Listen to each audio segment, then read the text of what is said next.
दुनिया का सबसे अनमोल रत्न। मुंशी प्रेमचंद। दिलफिगार एक कंटीले पेड़ के नीचे दामन चाक किए बैठा हुआ खून के आंसू बहा रहा था। वो सौंदर्य की देवी यानी मलका दिलफ्रेब का सच्चा और जान देने वाला प्रेमी था।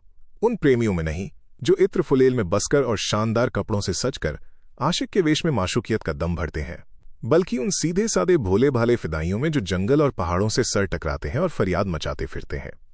दिलफरेब ने उससे कहा था कि अगर तू मेरा सच्चा प्रेमी है तो जा और दुनिया की सबसे अनमोल चीज लेकर मेरे दरबार में आ, तब मैं तुझे अपनी गुलामी में कबूल करूंगी। अगर तुझे वो चीज ना मिले तो खबरदार इधर रुख न करना, वरना सूली पर खिंचवा दूंगी। दिलफिगार को अपनी भावनाओं के प्रदर्शन का, शिकवे शिकायत का, प्रेमिका के सौंदर्य दर्शन का तनिक भी अवसर न दिया गया। दिलफरेब ने ज्यों ही ये फैसला सुनाया, उसके चौबदारों ने गरीब दिलफिगार को धक्के देकर बाहर निकाल दिया। और आज 3 दिन से ये आफत का मारा आदमी उसी कंटीले पेड़ के नीचे उसी भयानक मैदान में बैठा हुआ सोच रहा है कि क्या करूं। दुनिया की सबसे अनमोल चीज मुझको मिलेगी? नामुमकिन। और वो है क्या? कारून का खजाना, आबे हयात, खुसरो का ताज, जामेजम, तख्ते ताउस, परवेज की दौलत? नहीं, ये चीजें हरगिज नहीं। दुनिया में जरूर इनसे भी महंगी, इनसे भी अनमोल चीजें मौजूद हैं, मगर वो क्या है, कहाँ है, कैसे मिलेगी? या खुदा, मेरी मुश्किल क्यों कर आसान होगी? दिलफिगार इन्हीं ख्यालों में चक्कर खा रहा था और अक्ल कुछ काम नहीं करती थी। मुनीर शामी को हातिम सा मददगार मिल गया। ऐ काश कोई मेरा भी मददगार हो जाता। ऐ काश मुझे भी उस चीज का, जो दुनिया की सबसे बेशकीमत चीज है, नाम बतला दिया जाता। बला से वो चीजें हाथ ना आती, मगर मुझे इतना तो मालूम हो जाता कि वो किस किस्म की चीज है। मैं घड़े बराबर मोती की खोज में जा सकता हूं। मैं समुंदर का गीत, पत्थर का दिल, मौत की आवाज और इनसे भी ज्यादा बेनिशान चीजों की तलाश में कमर कर सकता हूं। मगर दुनिया की सबसे अनमोल चीज, ये मेरी कल्पना की उड़ान से बहुत ऊपर है। आसमान पर तारे निकल आए थे। दिलफिगार यकायक खुदा का नाम लेकर उठा और एक तरफ को चल खड़ा हुआ। भूखा प्यासा, नंगे बदन, थकन से चूर, वो बरसों वीरानों और आबादियों की खाक छानता फिरा। तलवे कांटों से छलनी हो गए, शरीर में हड्डियां ही हड्डियां दिखाई देने लगी, मगर वो चीज जो दुनिया की सबसे बेशकीमती चीज थी, न मिली और न उसका कुछ निशान मिला। एक रोज वो भूलता भटकता एक मैदान में जा निकला जहां हजारों आदमी गोल बांधे खड़े थे। बीच में कई अमामे और चोगे वाले दढ़ियल काजी अफसरी शान से बैठे हुए आपस में कुछ सलाह मशविरा कर रहे थे, और इस जमात से जरा दूर पर एक सूली खड़ी थी। दिलफिगार कुछ तो कमजोरी की वजह से और कुछ यहाँ की कैफियत देखने के इरादे से ठिठक गया। क्या देखता है कि कई लोग नंगी तलवारें लिए एक कैदी को, जिसके हाथ पैर में जंजीरें थीं, पकड़े चले आ रहे हैं। सूली के पास पहुंचकर सब सिपाही रुक गए और कैदी की हथकड़ियां बेड़ियां सब उतार ली गईं। इस अभागे आदमी का दामन सैकड़ों बेगुनाहों के खून के छींटों से रंगीन था, और उसका दिल नेकी के ख्याल और रहम की आवाज से जरा भी परिचित न था। उसे काला चोर कहते थे। सिपाहियों ने उसे सूली के तख्ते पर खड़ा कर दिया, मौत की फांसी उसकी गर्दन में डाल दी, और जल्लादों ने तख्ता खींचने का इरादा किया कि वो अभागा मुजरिम चीखकर बोला, खुदा के वास्ते मुझे एक पल के लिए फांसी से उतार दो, ताकि अपने दिल की आखिरी आरजू निकाल लूं। ये सुनते ही चारों तरफ सन्नाटा छा गया। लोग अचंभे में आकर ताकने लगे। काजियों ने एक मरने वाले आदमी की अंतिम याचना को रद्द करना उचित न समझा, और बदनसीब पापी काला चोर जरा देर के लिए फांसी से उतार लिया गया। इसी भीड़ में एक खूबसूरत भोला भाला लड़का एक छड़ी पर सवार होकर अपने पैरों पर उछल उछल फर्जी घोड़ा दौड़ा रहा था, और अपनी सादगी की दुनिया में ऐसा मगन था कि जैसे वो इस वक्त सचमुच अरबी घोड़े का शहसवार है। उसका चेहरा उस सच्ची खुशी से कमल की तरह खिला हुआ था जो चंद दिनों के लिए बचपन ही में हासिल होती है, और जिसकी याद हमको मरते दम तक नहीं भूलती। उसका दिल अभी तक पाप की गर्द और धूल से अछूता था, और मासूमियत उसे अपनी गोद में खिला रही थी। बदनसीब काला चोर फांसी से उतरा। हजारों आंखें उस पर गड़ी हुई थीं। वो उस लड़के के पास आया और उसे गोद में उठाकर प्यार करने लगा। उसे इस वक्त वो जमाना याद आया जब वो खुद ऐसा ही भोला भाला, ऐसा ही खुश व खुर्रम और दुनिया की गंदगियों से ऐसा ही पाक साफ था। माँ गोदियों में खिलाती थी, बाप बलाएं लेता था, और सारा कुनबा जान न्योछावर करता था। आह, काले चोर के दिल पर इस वक्त बीते हुए दिनों की याद का इतना असर हुआ कि उसकी आंखों से जिन्होंने दम तोड़ती हुई लाशों को तड़पते देखा और न झपकी, आंसू का एक कतरा टपक पड़ा। दिलफिगार ने लपक कर उस अनमोल मोती को हाथ में ले लिया, और उसके दिल ने कहा, बेशक ये दुनिया की सबसे अनमोल चीज है, जिस पर तख्ते ताउस और जामेजम और आबे हयात और जरे परवेज सब न्योछावर है। इस ख्याल से खुश होता, कामयाबी की उम्मीद में सरमस्त, दिलफिगार अपनी माशूका दिलफ्रेब के शहर मीनोसाबाद को चला। मगर ज्यों ज्यों मंजिलें तय होती जाती थीं, उसका दिल बैठा जाता था कि कहीं उस चीज की, जिसे मैं दुनिया की सबसे बेशकीमत चीज समझता हूं, दिलफ्रेब की आंखों में कद्र न हुई तो मैं फांसी पर चढ़ा दिया जाऊंगा और इस दुनिया से नामुराद जाऊंगा। लेकिन जो हो सो हो, अब तो किस्मत आजमाई है। आखिरकार पहाड़ और दरिया तय करते वो शहर मीनोसाबाद में आ पहुंचा, और दिलफ्रेब की ड्योढ़ी पर जाकर विनती की कि थकान से टूटा हुआ दिलफिगार खुदा के फजल से हुक्म की तामील करके आया है और आपके कदम चूमना चाहता है। दिलफ्रेब ने फौरन अपने सामने बुला भेजा और एक सुनहरे पर्दे की ओट से फरमाइश की कि वो अनमोल चीज पेश करो। दिलफिगार ने आशा और भय की एक विचित्र मन स्थिति में वो बूंद पेश की और उसकी सारी कैफियत बहुत पुरअसर लफ्जों में बयान की। दिलफरेब ने पूरी कहानी बहुत गौर से सुनी और वो भेंट हाथ में लेकर जरा देर तक गौर करने के बाद बोली, दिलफिगार, बेशक तूने दुनिया की एक बेशकीमत चीज ढूंढ निकाली, तेरी हिम्मत और तेरी सूझबूझ की दाद देती हूं, मगर ये दुनिया की सबसे बेशकीमत चीज नहीं, इसलिए तू यहां से जा और फिर कोशिश कर, शायद अब की तेरे हाथ वो मोती लगे और तेरी किस्मत में मेरी गुलामी लिखी हो। जैसा कि मैंने पहले ही बतला दिया था, मैं तुझे फांसी पर चढ़वा सकती हूं, मगर मैं तेरी जांबख्शी करती हूं इसलिए कि तुझमें वो गुण मौजूद हैं जो मैं अपने प्रेमी में देखना चाहती हूं, और मुझे यकीन है कि तू जरूर कभी न कभी कामयाब होगा। नाकाम और नामुराद दिलफिगार इस माशूकाना इनायत से जरा दिलेर होकर बोला, ए दिल की रानी, बड़ी मुद्दत के बाद तेरी ड्योढ़ी पर सजदा करना नसीब होता है, फिर खुदा जाने ऐसे दिन कब आएंगे। क्या तू अपने जान देने वाले आशिक के बुरे हाल पर तरस न खाएगी, और क्या तू अपने रूप की एक झलक दिखाकर इस जलते हुए दिलफिगार को आने वाली सख्तियों को झेलने की ताकत न देगी। तेरी एक मस्त निगाह के नशे में चूर होकर मैं वो कर सकता हूं जो आज तक किसी से न बन पड़ा हो। दिलफ्रेब आशिक की ये चाव भरी बातें सुनकर गुस्सा हो गई और हुक्म दिया कि इस दीवाने को खड़े खड़े दरबार से निकाल दो। चौबदार ने फौरन गरीब दिलफिगार को धक्का देकर यार के कूचे से बाहर निकाल दिया। कुछ देर तक तो दिलफिगार अपनी निष्ठुर प्रेमिका की इस कठोरता पर आंसू बहाता रहा और फिर वो सोचने लगा कि अब कहां जाऊं। मुद्दतों रास्ते नापने और जंगलों में भटकने के बाद आंसू की ये बूंद मिली थी। अब ऐसी कौन सी चीज है जिसकी कीमत इस आबदार मोती से ज्यादा हो। हजरत खिज्र, तुमने सिकंदर को आबे हयात के कुएं का रास्ता दिखाया था, क्या मेरी बाह ना पकड़ोगे। सिकंदर सारी दुनिया का मालिक था, मैं तो एक बेघर बार मुसाफिर हूं। तुमने कितनी ही डूबती किश्तियां किनारे लगाई हैं, मुझ गरीब का बेड़ा भी पार करो। ए आली मुकाम जबरील, कुछ तुम ही इस नीमजान दुखी आशिक पर तरस खाओ। तुम खुदा के एक खास दरबारी हो, क्या मेरी मुश्किल आसान ना करोगे। गरज ये है कि दिलफिगार ने बहुत फरियाद मचाई, मगर उसका हाथ पकड़ने के लिए कोई सामने ना आया। आखिर निराश होकर वो पागलों की तरह दोबारा एक तरफ को चल खड़ा हुआ। दिलफिगार ने पूरब से पश्चिम तक और उत्तर से दक्षिण तक कितने ही जंगलों और वीरानों की खाक छानी, कभी बर्फिस्तानी चोटियों पर सोया, कभी डरावनी घाटियों में भटकता फिरा, मगर जिस चीज की धुन थी वो ना मिली, यहां तक कि उसका शरीर हड्डियों का एक ढांचा रह गया। एक रोज वो शाम के वक्त किसी नदी के किनारे खस्ता हाल पड़ा हुआ था। बेखुदी के नशे से चौंका तो क्या देखता है कि चंदन की एक चिता बनी हुई है और उस पर एक युवती सुहाग के जोड़े पहने 16 सिंगार किए बैठी है। उसकी जांघ पर उसके प्यारे पति का सर है।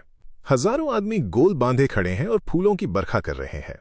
यकायक चिता में से खुद ब खुद एक लपट उठी। सती का चेहरा उस वक्त एक पवित्र भाव से आलोकित हो रहा था। चिता की पवित्र लपटें उसके गले से लिपट गईं और दम के दम में वो फूल सा शरीर राख का ढेर हो गया। प्रेमिका ने अपने को प्रेमी पर न्यौछावर कर दिया और दो प्रेमियों के सच्चे पवित्र अमर प्रेम की अंतिम लीला आंख से ओझल हो गई।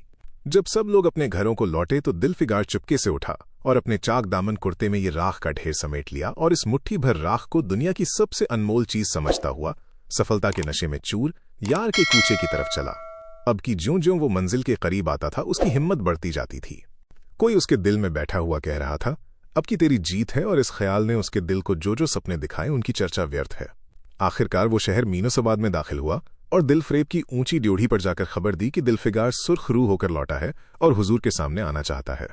दिलफ्रेब ने जांबाज आशिक को फौरन दरबार में बुलाया और उस चीज के लिए जो दुनिया की सबसे बेशकीमत चीज थी हाथ फैला दिया।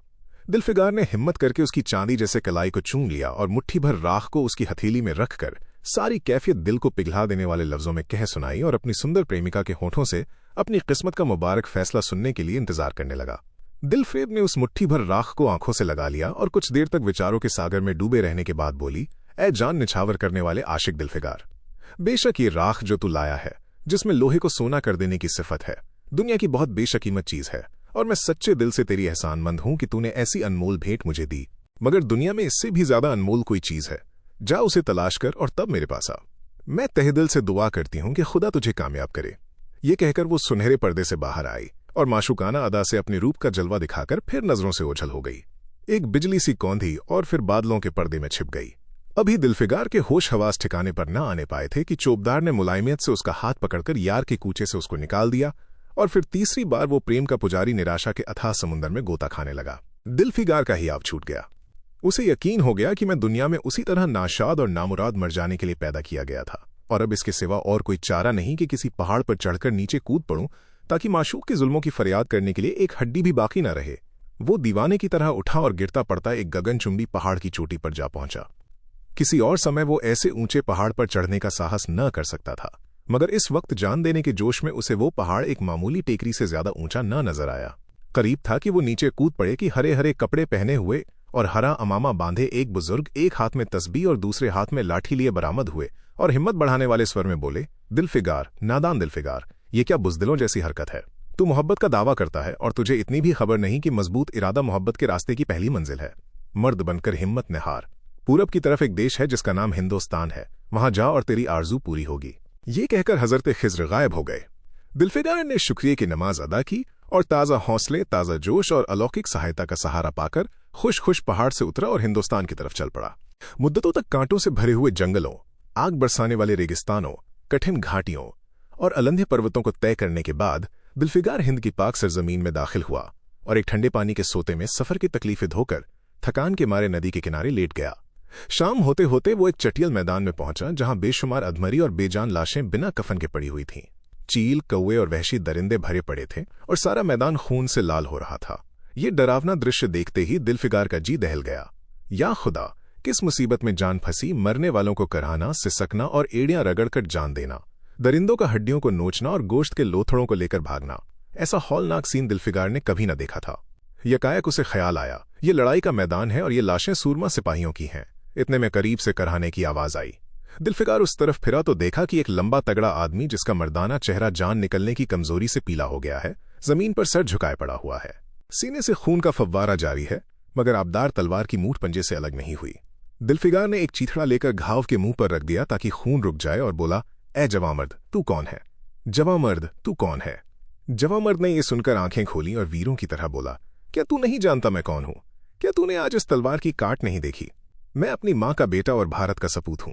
ये कहते कहते उसकी त्योरियों पर बल पड़ गए। पीला चेहरा गुस्से से लाल हो गया और आबदार शमशीर फिर अपना जौहर दिखाने के लिए चमक उठी। दिलफिगार समझ गया कि ये इस वक्त मुझे दुश्मन समझ रहा है। नरमी से बोला, ए जवामर्द, मैं तेरा दुश्मन नहीं हूं। अपने वतन से निकला हुआ एक गरीब मुसाफिर हूं। इधर भूलता भटकता आ निकला। बराए मेहरबानी मुझसे यहां की कुल कैफियत बयान कर। ये सुनते ही घायल सिपाही बहुत मीठे स्वर में बोला, अगर तू मुसाफिर है तो आ और मेरे खून से तर पहलू में बैठ जा, क्योंकि यही 2 अंगुल जमीन है जो मेरे पास बाकी रह गई है और जो सिवाय मौत के कोई नहीं छीन सकता। अफसोस है कि तू यहां ऐसे वक्त में आया जब तेरा आतिथ्य सत्कार करने के योग्य नहीं। हमारे बाप दादा का देश आज हमारे हाथ से निकल गया और इस वक्त हम बेवतन हैं। मगर पहलू बदलकर हमने हमलावर दुश्मन को बता दिया कि राजपूत अपने देश के लिए कैसी बहादुरी से अपनी जान देता है। ये आसपास जो लाशें तू देख रहा है, ये उन लोगों की हैं जो इस तलवार के घाट उतरे हैं। मुस्कुराकर और गो कि मैं बेवतन हूं, मगर गनीमत है कि दुश्मन की जमीन पर नहीं मर रहा हूं। सीने के घाव से चीथड़ा निकालकर क्या तूने ये मरहम रख दिया? खून निकलने दे, इसे रोकने से क्या फायदा? क्या मैं अपने ही देश में गुलामी करने के लिए जिंदा रहूं? नहीं, ऐसी जिंदगी से मर जाना अच्छा। इससे अच्छी मौत मुमकिन नहीं। जवां मर्द की आवाज मध्यम हो गई, अंग ढीले पड़ गए, खून इतना ज्यादा बहा कि खुद ब खुद बंद हो गया। रह रहकर एकाध बूंद टपक पड़ता था। आखिरकार सारा शरीर बेदम हो गया, दिल की हरकत बंद हो गई और आंखें मुंद गईं।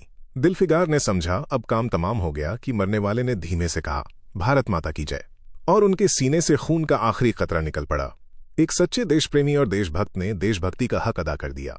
दिलफिगार पर इस दृश्य का बहुत गहरा असर पड़ा और उसके दिल ने कहा, बेशक दुनिया में खून के इस कतरे से ज्यादा अनमोल चीज कोई नहीं हो सकती।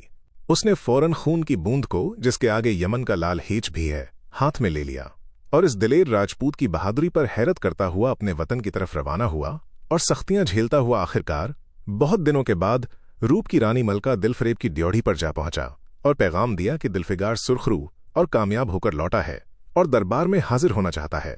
दिलफरेब ने उसे फौरन हाजिर होने का हुक्म दिया। खुद हस्बे मालूम सुनहरे पर्दे की ओट में बैठी और बोली, दिलफिगार, अब की तू बहुत दिनों के बाद वापस आया है। ला, दुनिया की सबसे बेशकीमत चीज कहाँ है? दिलफिगार ने मेहंदी रची हथेलियों को चूमते हुए खून का कतरा उस पर रख दिया और उसकी पूरी कैफियत पुरजोश लहजे में कह सुनाई। वो खामोश भी ना होने पाया था कि यकायक ये सुनहरा पर्दा हट गया और दिलफिगार के सामने हुस्न का एक दरबार सजा हुआ नजर आया, जिसकी एक एक नाज़नीन जुलेखा से बढ़कर थी। दिलफरेब बड़ी शान के साथ सुनहरी मसनद पर सुशोभित हो रही थी। दिलफिगार हुस्न का ये तिलिस्म देखकर अचंभे में पड़ गया और चित्रलिखित सा खड़ा रहा कि दिलफरेब मसनद से उठी और कई कदम आगे बढ़कर उससे लिपट गई। गाने वालियों ने खुशी के गाने शुरू किए, दरबारियों ने दिलफिगार को नजरें भेंट की और चांद सूरज को बड़ी इज्जत के साथ मसनद पर बैठा दिया। जब वो लुभावना गीत बंद हुआ तो दिलफरेब खड़ी हो गई और हाथ जोड़कर दिलफिगार से बोली, ए जानिसार आशिक दिलफिगार, मेरी दुआएं बर आईं और खुदा ने मेरी सुन ली और तुझे कामयाब व सुरखरू किया। आज से तू मेरा मालिक है और मैं तेरी लौंडी। ये कहकर उसने एक रत्न जटित मंजूषा मंगाई और उसमें से एक तख्ती निकाली जिस पर सुनहरे अक्षरों से लिखा हुआ था, खून का वो आखिरी कतरा जो वतन की हिफाजत में गिरे दुनिया की सबसे अनमोल चीज है।